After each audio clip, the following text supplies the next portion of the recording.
მოგესალმებით, ეთერშია გურიის ახალი ამბების სტუდიაში თქვენთვის ნინო ვაშალომიძე მუშაობს.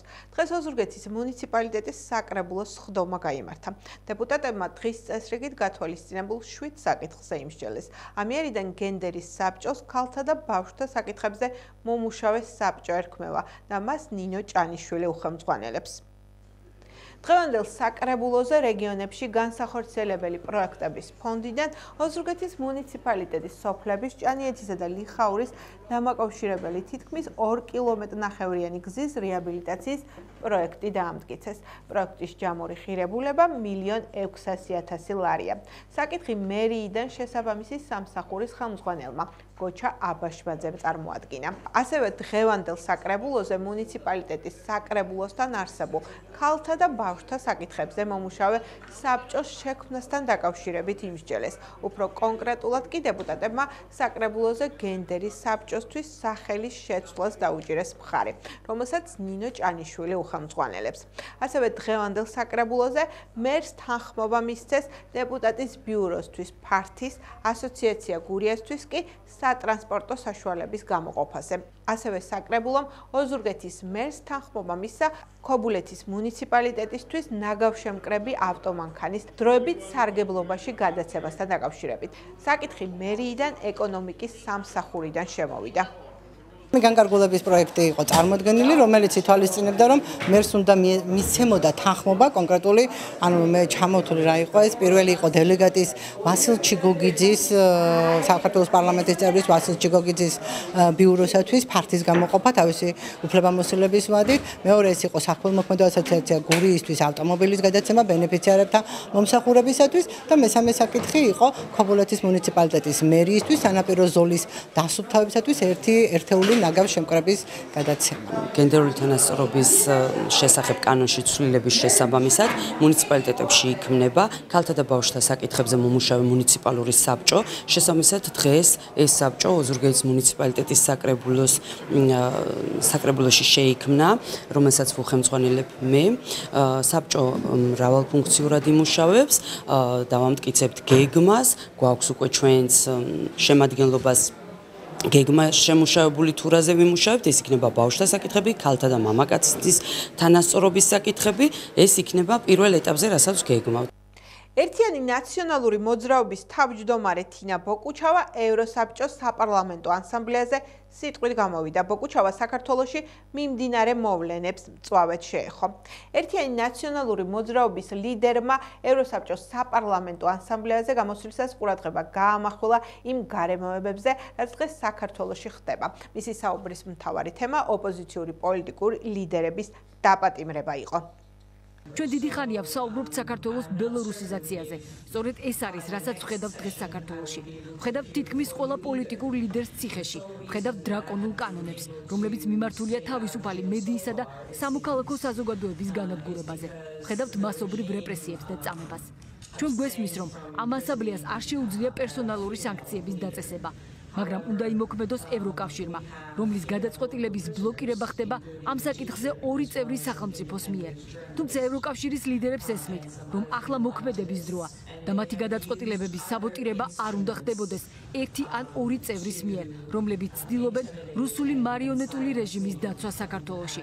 ამიტომ ჩვენ ვიმედოვნებთ, რომ გამოინახება გზა ამ ვეტოს გადასალახად და სანქციების დასაწესებლად. საქართველოს მთავრობას ახალი ინიციატივა აქვს, რომელიც ნარკომანიასთან ბრძოლის მიმართულებით განხორციელდება. ნარკომანიის აღსაკვეთად მთავრობა 2 ახალ ინიციატივას აანონსებს. ნარკომანიის ჩანაცვლებითი თერაპიის განხორციელება სრულად სახელმწიფოს დაქვემდებარებაში გადადის. კერძო სტრუქტურებს ამ მომსახურების გაწევა აეგრძალებათ. სხვა კომპანიებს ასევე აეგრძალებათ ფსიქოტროპული მედიკამენტების იმპორტი. ეს მიმართულებაც იქნება სახელმწიფოს პრეროგატივა.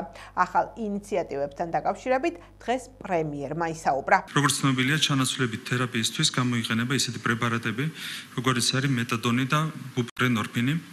საზოგადოებაში არსებობს საფუძვლიანი ვარაუდი, რომ კერძო კომპანიების მიერ გაწეული მომსახურება ხშირ შემთხვევაში არა პაციენტის განკურნებას, არამედ მისთვის ნარკოტიკული საშუალების ლეგალურად მიწოდებას ისახავს მიზნად.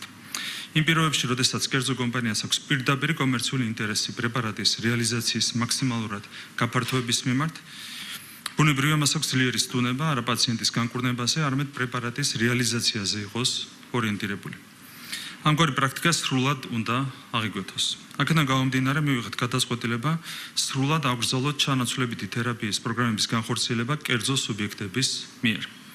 ძალზე მნიშვნელოვანია ჩანაცვლებითი მკურნალობის განხორციელებაზე, რომელიც მაღალი რისკის შემცველ სამედიცინო საქმიანობათა კატეგორიას განეკუთვნება, სრული პასუხისმგებლობა აიღოს სახელმწიფომ, რომელიც თავისი დაწესებულების მეშვეობით მკურნალობის პროცესში ერთიანი სტანდარტის დამკვიდრებას უზრუნველყოფს. გამგაცრდება კონტროლი ჩანაცვლებითი თერაპიის სახელმწიფო პროგრამების განხორციელებაზე. კაცრად იქნება უზრუნველყოფილი, რომ თითოეული მომსახურება პაციენტის მაქსიმალურად სწრაფ განკურნებას მოემსახუროს და არ მოხდეს მისი ბოროტად გამოყენება ეგრეთ წოდებული ლეგალური ნარკომანიის სასახალისებლად. ოზურგეთელი ცნობილი საფეხბურთო მწვრთნელი სოზო გაგუას ხსოვნისადმი მიძღვნილი ტურნირის შავი ზღვის თასის გამარჯვებული ქობულეთის ბომბორა გახდა. დაბაურეკში საფეხბურთო მინი ტურნირი 2016-2017 წლებში დაბადებულ ჭაბუკებში გაიმართა, რომელიც ოზურგეთის მერცხალის ცნობილი მწვრთნელის აცგარდაცვლილი სოსო გაგუას ხსოვნას მიეძღვნა. შეჯიბრში მონაწილეობა აჭარის, გურიისა და იმერეთის 9 გუნდმა მიიღო. შავი ზღვის თასის ტურნირი საინტერესოდ და დაძაბულად წარიმართა. გუნდებმა მომზადების მაღალი დონე და საფეხბურთო კლასი აჩვენეს. შეჯიბრმა გამოავლინა ოქროს ლიგის გამარჯვებული გუნდი, ქობულეთის ბომბორა, მწვრთნელები უჩა მალაზონია და გიორგი ზოიძე, ხოლო ვერცხლის ლიგის გამარჯვებული კი პორტუს ბათუმი გახდა. მწვრთნელი ზური კეკელიძე.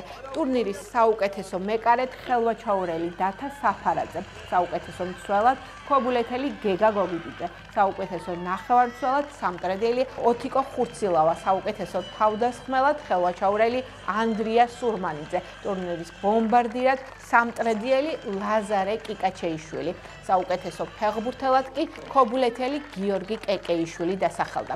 რაც შეეხება ვერცხლის ლიგის ფეხბურთელებს, აქ საუკეთესო მეკარედ ურეკელი ლუკა თურმანიძე, ხოლო საუკეთესო მცველად ასევე ურეკელი ლუკა მანია გამოვლინდნენ. ტურნირში გამარჯვებულ გუნდს შეჯიბრის გარდამავალი თასი სოსო გაგუას შვილმა ლაშა გაგუამ გადასცა. ცხოვნის ტურნირის ორგანიზატორი, რომელსაც ადგილობრივი ხელისუფლების წარმომადგენლები ესწრებოდნენ, დაბა ურეკის გუნდ ფინტის ხელმძღვანელი მირიან გაგუა გახდათ. დაბა ურეკში ჩატარდა ტურნირი სოსო გაგუას სახელობის, სოსო გაგუა ოზურგეთის მერცხალისთვის და გურიის რეგიონისთვის და არამედ გურიის რეგიონისთვის, საქართველოსთვის ძალიან ანგარიშგასაწევი ფიგურა იყო და მომავალმა თაობამ უნდა იცოდეს ამის შესახებ და ეს ტურნირი ამას ემსახურებოდა ყველაფერს. რაც შეეხება უშუალოდ ტურნირს, ღებულობდა 9 გუნდი მონაწილეობას, იყო გურიის, აჭარის და იმერეთის გუნდები. გაიმართა როგორც ოქროს ლიგა, ასე ვერცხლის ლიგის თამაშები, სულ 24 თამაში ჩატარდა. და ტურნირს ყავს გამარჯვებული გუნდები, ყავს აბსოლუტურად ყველა ბავშვი დაჯილდოდა შესაბამისი მედლებით, სიგელებით და თასებით და ტურნირის გამარჯვებული სოსოს თასი გადაეცა ქობულეთის ბომბორას. ძალიან მაგარი ტურნირი იყო და ულოცავ ჩემპიონს გამარჯვე. შეეხება ტურნირის ძალიან კარგი ორგანიზება იყო პირველ რიგში, მინდა მადლობა უთხრა ორგანიზატორებს. მინდა უთხრა ყველა მონაწილე გუნდს, მწვრთნელებს, ბავშვებს, ვინც მონაწილეობა მიიღო, ყველა განურჩევლად, ყველა ძლიერი გუნდი იყო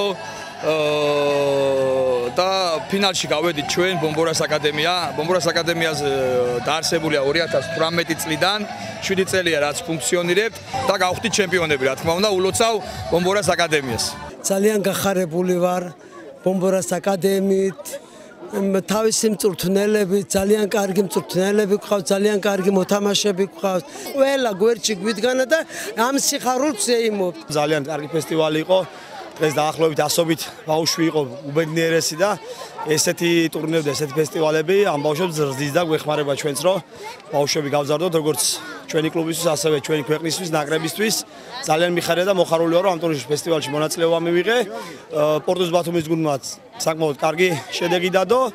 მინდა ასევე ყველა ფეხბურთელს კიდევ ერთხელ წარმატებები ვუსურვო და ურეკში დაჟარდა წინვალე ღონისძიება ბატონი სოსო გაგუას სახელობის მის ხსოვნასთან დაკავშირებით. მიიღო რამოდენიმე გუნდმა მონაწილეობა, ფინალი იყო ძალიან ღირსეული, ბრძოლით გამოირჩეოდა ბრძოლით, ბავშვებს შორის მეგობრობით და დიდი სიყვარულით. ორგანიზატორი მირიან გაგუა იყო ამ ღონისძიების, რომელმაც ღირსეულად გაართვა თავი და წარმატებული ღონისძიება შედგა ფესტივალი ზეიმი ურეგში მომავალი თაობის ჯანსაღი ცხოვრების საწინდარია ეს ყველა ესეთი ღონისძიება. ეს გახდა ჩემ ხელთ არსებული ბოლო ინფორმაცია. მე მომავალ შეხვედრამდე გამშვიდობებით, კარგად ბრძანდებოდეთ.